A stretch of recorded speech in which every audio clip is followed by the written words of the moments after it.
NBA Western Conference semifinals, the Houston Rockets are rebuilding and could potentially add another superstar, maybe someone like Jimmy Butler.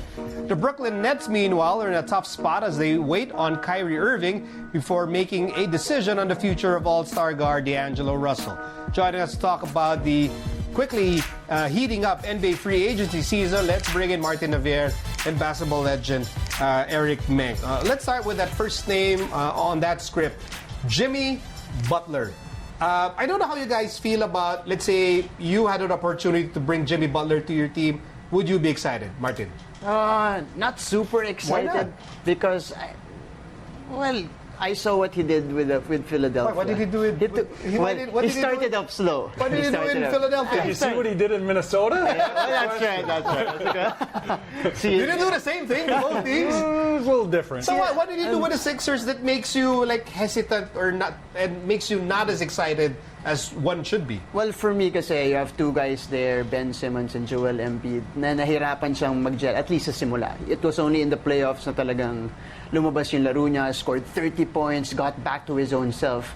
And you're coming in here in Houston, you know, iba yung James Harden eh. He is more ball dominant than anybody player or than anybody else in the league.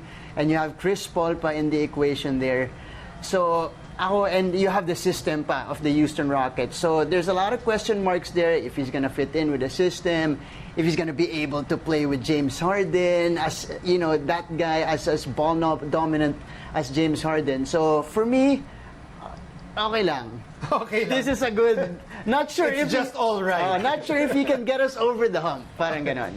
I agree with that. I think there's a lot of question marks with Houston, the way things ended, and now you're hearing the rumblings about what happened this season.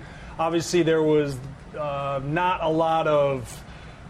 The pieces didn't quite fit together, right? And I don't know how Jimmy Butler is going to help that, or he could possibly hurt that. So Houston had to do something. Adding talent can help them, but it sounds like they're going to have to give up a lot to get them, and will that work? We're not sure. And these are key pieces, Eric Gordon and Clint Capella, that you have to give up to get Jimmy Butler. And those are important pieces in the past few seasons that got Houston, or that made them, you know, contenders in the West. I don't know if this is a winning formula. You tell me if it's a winning formula. They have a contractual problem with Mike D'Antoni, so they're trying to settle that coach's contract. You have never-ending rumors that Chris Paul and James Harden do not get along. You have an offense that really favors James Harden and not anyone else.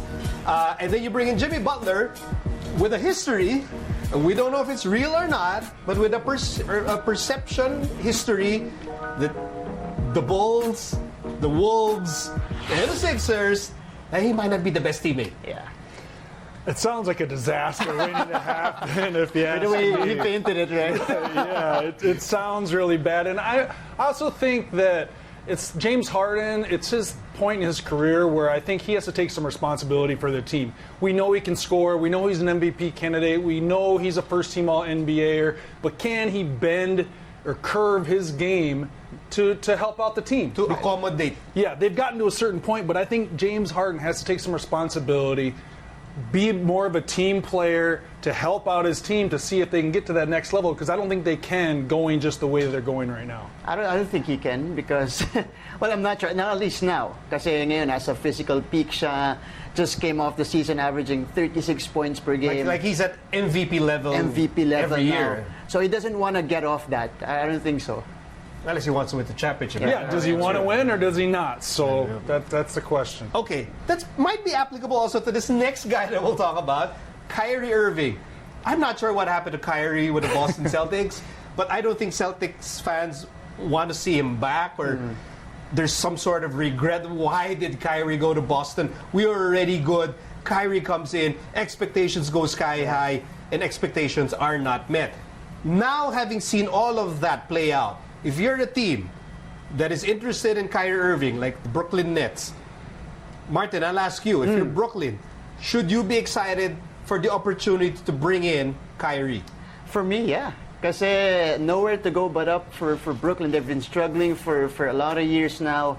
You bring in Kyrie, kahit ano pang ginawa niya sa past niya, he's a proven NBA winner, NBA champion, and he's a legitimate star in the league. So pag dinagdag mo dyan, you're instantly not naman a contender in the East, but at least it's a destination now for free agents to go to. Parang ganon, and to build a team around. I'm gonna politely disagree with you. Okay. There. Just I like Kyrie. I see your point. He is a very good player. He is a champion and proven scorer. But I think this year there was a lot of questions that he caused there in Boston, and you're going to a team in Brooklyn, if he does go there, that's kind of in the same situation Boston is. They're a very young team. They're headed in the right direction. They had a lot of good things happen to them this year that hasn't happened to them in the past. Is Kyrie going to come in and mess that up again with his strange personality and his knee problems? He's got a lot of knee problems for being a smaller guard and a lot of chemistry issues. So we'll see. But you have to also remember that Brooklyn pala doesn't have the same type of system na nirarun ni Coach Brad Stevens. So, might not necessarily work here in Boston, but might work with a system in the coach in Brooklyn. Yeah, but Kenny Atkinson is also a guy who will tell players there are no ball-dominant ball players right now in Brooklyn, so maybe I kind of agree with Eric that, that's kind of like a concern. D'Angelo Russell from the Brooklyn Nets. The Lakers, apparently they want him back. Why are you laughing? Why is that so strange? You don't even need to Photoshop him being in a Lakers jersey. Why is that so strange? It just proves how much of a disaster the Lakers have been over the last 5 or 6 years. They trade a guy, he goes in as an all-star now they're going to have to pay more to have him back. They traded away assets to get rid of him.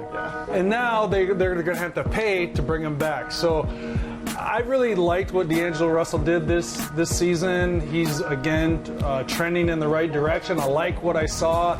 Very interesting. If I was Brooklyn, he's going to be cheaper than Kyrie Irving. I'd be trying to keep him, or perhaps maybe sign and trade. But it's very interesting, like you said, that the Lakers. So you trust D'Angelo's leadership? No, I didn't say that. Okay. I said he's trending in the right direction, and he's cheaper, and he doesn't have the injury issues. Okay. So I like D'Lo, but it's just very interesting to see if he goes to the Lakers or not. May nakita akong tweet nga, the Lakers cleared up cap space or traded D'Angelo and Jordan Clarkson to clear up cap space to get D'Angelo and Jordan Clarkson. I mean, that's a situation the Lakers are in. But D'Angelo Russell, I would have to agree a little bit. Pero kasi, if you retain D'Angelo Russell in Brooklyn, it's not really, as attractive as a destination for free agents for me. And if you want to contend right now, if you're Brooklyn, if you have an opportunity right now, especially the East being wide open and all, Kawhi being undecided right now. If you want, you go with Kyrie. All right. For me. All right. Respect everyone's opinion. Martin Rivera, Eric Meng, thank you guys for helping us out. Right. Still ahead, we'll speak to one of the top local players. We'll talk about the top local players in the ongoing PVL Reinforced Conference. So stay with us.